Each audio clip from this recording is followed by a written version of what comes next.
everybody, welcome. I'm Anya Weber from the School for Global Inclusion and Social Development here at the University of Massachusetts, Boston. And I'm here with our Assistant Dean, Dr. Sheila Fesko. Sheila, thank you so much for joining me today. Thanks, Anya, and thanks everybody for participating. We're excited to talk to you and hear what your questions are. We're very excited too because this is our first Facebook Live event, so I just wanted to say a couple of quick things about that.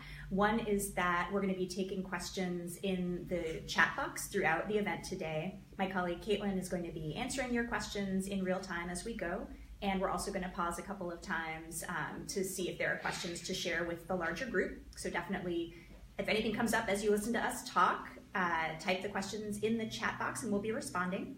And also, while you're watching and listening, please subscribe to our live notifications. You should see a button on your screen that says follow. And if you click that, you'll get notifications the next time that we're live here on Facebook. So Sheila, today we're going to be talking about funding. And this is a super hot topic.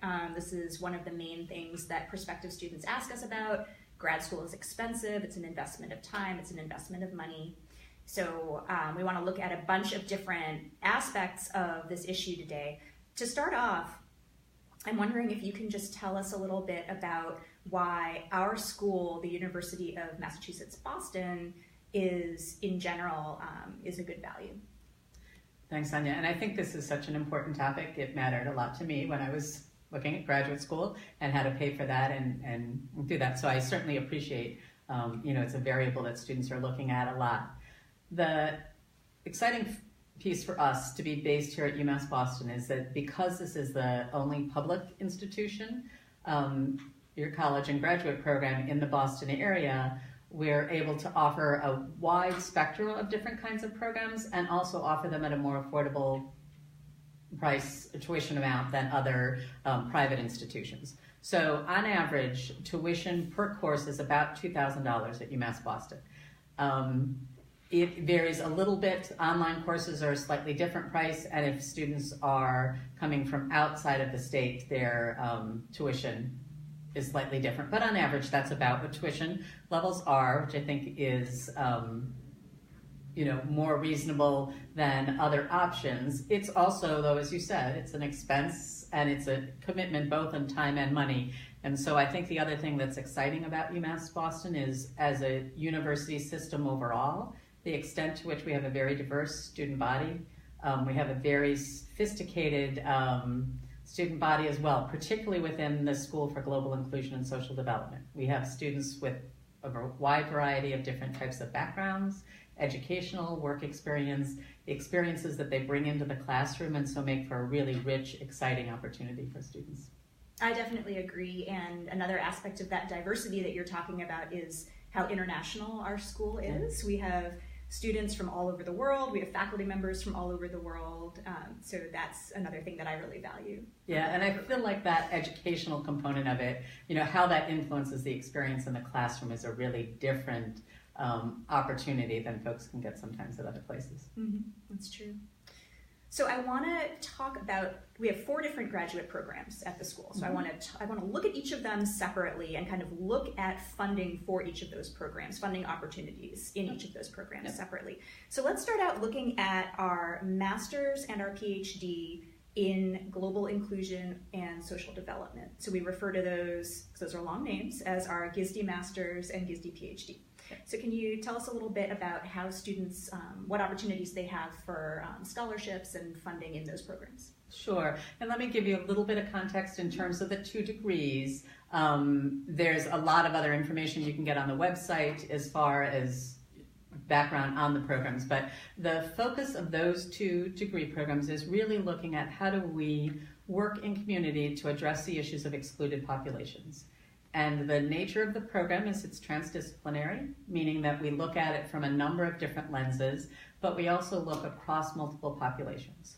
So unfortunately, in a lot of community settings, people with disabilities, people from different racial and ethnic backgrounds, religious backgrounds, LGBT orientation, all of those different kinds of groups are at times excluded from their communities. And so what the GISD program is really looking at is how do we bring together those individuals to look at what's common around the experiences to help change the systems that support that. How do we work with NGOs or other community organizations to help improve and include individuals in their community settings?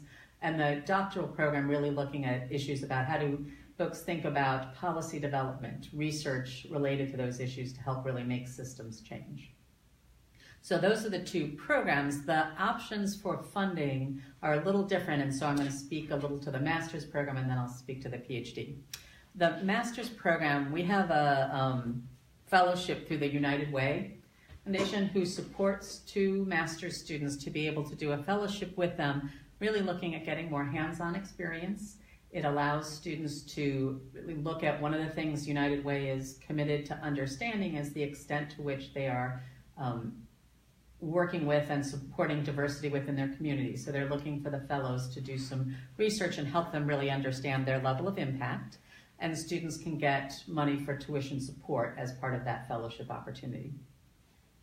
We also have a Coverdale program, the master's program, and that's for former Peace Corps volunteers that are able to take that experience and use that experience in the classroom. So there are a couple of different benefits that students get. There are 2 courses that are waived if they're a Coverdale Fellow. They have in-state tuition and also get their application fee waived. Master's students can also participate in Honors College, has a teaching seminar that it runs, and students may have the potential to teach courses in that context and get some support around those components. So there's a couple of different options within that. One of the options under the PhD program is that students can receive a research assistantship, and that allows them to work with programs or faculty on developing and implementing a research project, so they get that experience. They also receive a stipend and tuition support as part of the assistantship component of it. The other piece that is, and I know we're going to talk about this later, but there's a website, there's a link on our webpage that talks about different funding options. Mm-hmm. Those are options that are internal to the GISD program. There are also some funding opportunities to support some of our students that are external, and there's some resources on that. Mm-hmm. Great.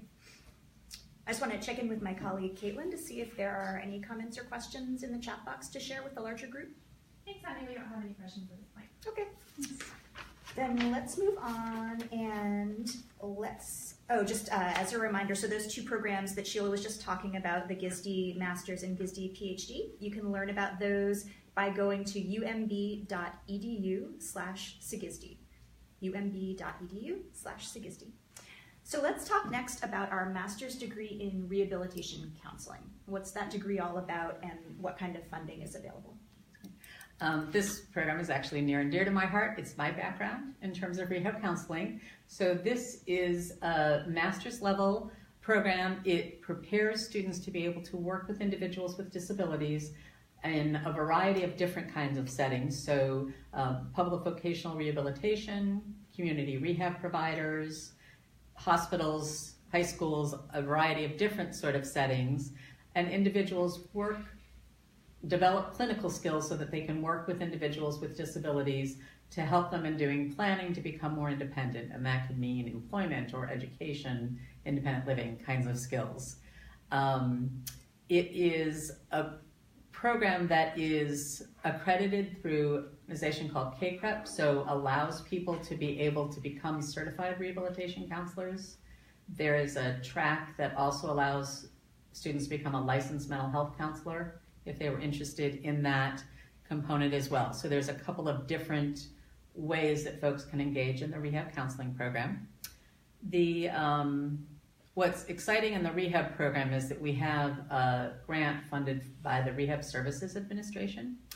It's a federal entity that supports the education of rehabilitation counselors because of the importance of sort of maintaining that professional standard in the field.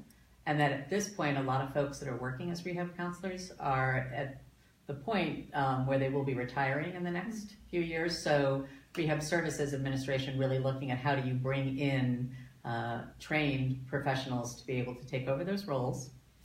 So the Rsa Grant is available to students to help support their tuition. Typically, the grant can support about 70% of a student's tuition. So the rest the student is responsible for, but they are able to the grant can pay for a good part of their tuition. The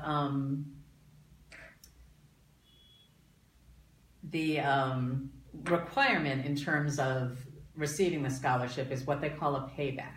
And the payback is not a financial payback, it's a commitment to work in the field post completion of the degree. Usually a pretty easy standard for folks because they got the degree, wanting to work in the field. So it is just that they're able to engage and work with in vocational rehabilitation at the completion of it. So for a student who completes the program in 2 years, they have a 4-year payback where they're responsible to work in the field, and they just need to document and communicate with us that they're employed in vocational rehab either at the state agency or community rehab providers that contract with the state agency as a mechanism to do that. So it's a nice opportunity in terms of support. Mm-hmm. And there's a very high rate of placement within the field, right, for students who graduate from the program? Yeah, our graduates in that program we have about a 95% employment rate, so that students go, finish the program and then start working in the field. We also are pleased with one of the national standards around rehabilitation counseling is called a certified rehab counselor.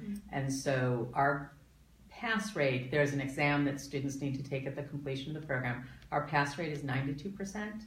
On average, the pass rate nationally is about 70%. So our students have really been very successful in completing the program, getting employment, and becoming certified in the field with it. That's great. I think it's one of those fields that a lot of people haven't heard of, but then when they start looking into it a little bit more, it's very appealing to people. Yeah. So it's nice that there's such strong funding for it too. Yeah, no, it's really good support for it. So it's an exciting opportunity. It is a specific, kind of orientation. It is, folks need to really be interested in developing the clinical skills and the counseling component of it. But if that's an interest area, I think it's a great opportunity for students. Yep. And you can learn more about that degree by going to umb.edu/rehab counseling to find out more about the Rehabilitation Counseling MS. And then last but not least, our 4th graduate degree is a Vision Studies MED. So tell us a little bit about that one, please. Sorry, I'm going to interrupt. There's a question from the... Great. That came in, so I just want to respond to that. Thank you. We have a question coming in from Matt, and Matt is wondering regarding the funding options that you're describing, are those options available every year or does it vary? That's a great question. There are slight differences that may occur during periods. Most of these are options that we have available every year. The Rehab Services Administration grant that I referenced is funded for a 5-year period. So we have had the funding for that program for about 20 years, but every 5 years we need to reapply for it. So we don't know for certain that it will be available. We have a very good track record with it and anticipate that it would continue to be. We have, in one of those grants, we're starting the 3rd year of the 5 years. So we have 2 additional years of funding for that. The issues like the Assistantship, the United Way Fellowship, the Coverdale, all of those are programs that continue year to year. Thanks. And we actually have one more question from Matt, who's also wondering if international students can receive grants like the rehab grant that you were just mentioning, or the other funding opportunities that you were talking about. Yeah. Rehab is actually one of the grants that does have a different requirement and it has implications for international students. So that's a great question. In the payback that I mentioned, that folks need to work in the field for the period of the completion of that, they have to be able, their immigration status has to be such that they can work in the United States. So if a student is an international student or in a visa and has the capacity to work in the U.S. at the completion of that can be. They don't have to be a U.S. citizen. They have to have the capacity or a visa that would allow them to work at the completion of the program.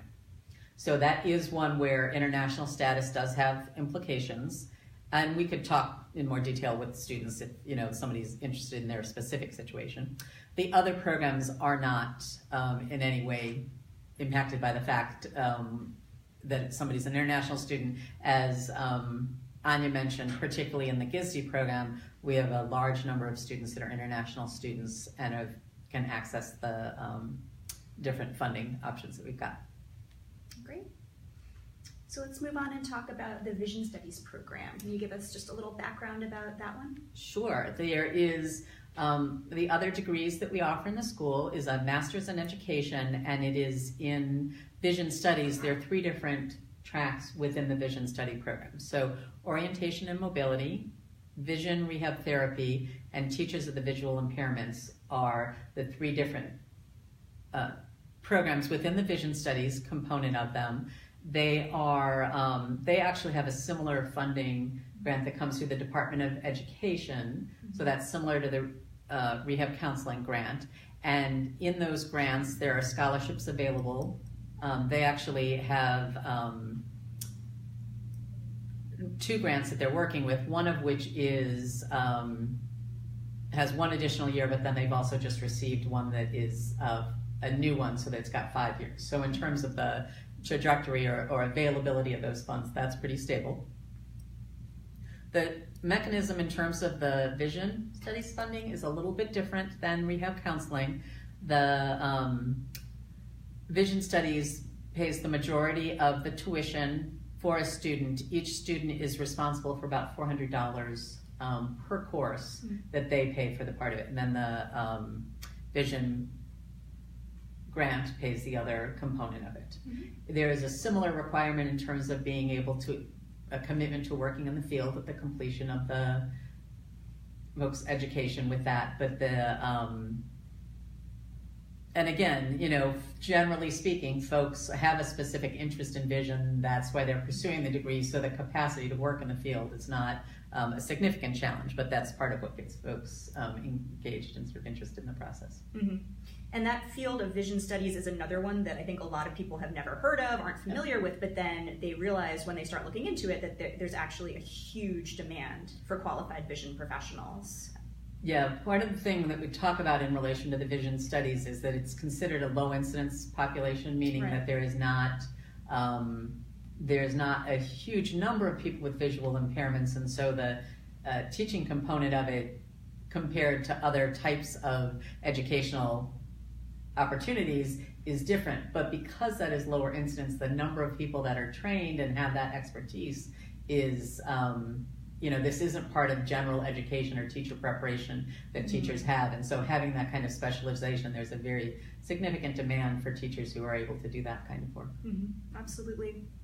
So if you want to learn more about that degree program, you can go to umb.edu/vision studies. And you can also always email us at sgisd@umb.edu, and we can answer, if you have more detailed questions about your personal interest in one of these programs or just want more details, email us and we can forward your question to somebody who can give you a very detailed answer. So as we get ready to wrap up, Sheila, I'm wondering, is there anything else we haven't talked about yet that you would want prospective students to know about funding their studies here? Well, I think a lot of what we've focused on is supporting tuition, which is a significant piece of that. And so, you know, obviously something we want folks to get a better understanding about. But there are a number of other components of education that have an expense to it and have are things that folks worry about. So there are a couple of different options within the university, particularly for the PhD program. Sometimes support around dissertation research can be an issue. So there are grants that are available through the university to help people in completing their dissertation research. Typically it's to pay for things like travel or subject stipends, components like that. There are also programs through global studies within the university, global programs, and that is where it supports students who are traveling internationally to do work. So if a student were going to do an internship in another country, that could potentially be supported through a grant by global programs. Students going to do research in a different area, all of those kinds of activities, conference presentations can be supported through global programs. So we've had students do some really fascinating work with that opportunity and with that support. we also have some resources in the university, within the college to support students who might be needing to travel for a conference presentation per se, or something like that. So an opportunity to kind of help students in being able to get a broader expanse of experiences and different kinds of perspectives. Because I think those are important in terms of, all of those contribute to somebody's educational experience, not just the tuition and classroom. And as we referenced, there are some interesting fellowship and external funding resources that we have listed on the website. We have a student right now, actually she's just recently back from Tanzania. She did a year-long fellowship with a foreign fellowship where she was working on language development while she was there, as in addition to doing her dissertation research. So folks have had good success in being able to access some of these fellowships to support their educational pursuit. That's excellent. So, to learn more about some of these funding opportunities that we've been talking about, go to umb.edu/SGISD Funding. So that's umb.edu/SGISD Funding. So that page has a bunch of the options that Sheila's been talking about. It also has some links to some good external sources of funding that are not part of UMass Boston, but apply to a lot of students who might be deciding to study here. So I definitely urge you to check out that page. We're always updating it as we find out about new opportunities. And again, you can email us with any questions at sgisd@umb.edu. Couple other things before we go. You can chat with us in real time via Facebook Messenger twice a week. So Tuesdays from 10:30 to 11:30 a.m. Eastern. You can chat with our program coordinator, Caitlin Siner-Kappas. And Thursdays from 3 to 4 p.m. Eastern, you can get your questions answered by our PhD student, Elena Taborda. So definitely take advantage of those weekly opportunities. And then our next live event is going to be a week from today, so Thursday, March 1st at noon Eastern. And the theme is an insider's view of SGISD. So we're going to be talking to a couple of students about their experiences here. Sheila, thanks again for being here today for this. Thanks. Oh, we have a Anya, question? I think we've got another question. Great. Thank you. We do have another question. This is a great question, actually. Matt is also wondering, do people with higher GRE scores have a better chance at receiving funding? That's an interesting question. So GRE scores is something that comes up a lot with applicants that they want to talk with us about that. How we look at GRE scores is a part of the whole package that a student puts together in terms of their application. So we don't have any standard that says you have to have this GRE score or better to be accepted to the program or to be considered for funding. That's not a standard that we use. GREs are required for each of the different programs, or standardized assessments are required because that's part of the university requirement. We look at applicants across the variety of different kinds of admissions materials. So their GRE score, their transcript, their statement of purpose, letters of recommendation, that gives us the really full picture of the student, and that's the standard that we use in terms of evaluating a candidate, not individual GRE scores, and that's not part of what we look at in terms of funding either. It's really the sort of overall contribution of the student. Great. All right, thanks everybody. We'll see you next Thursday for an insider's view of SGISD. Thanks very much.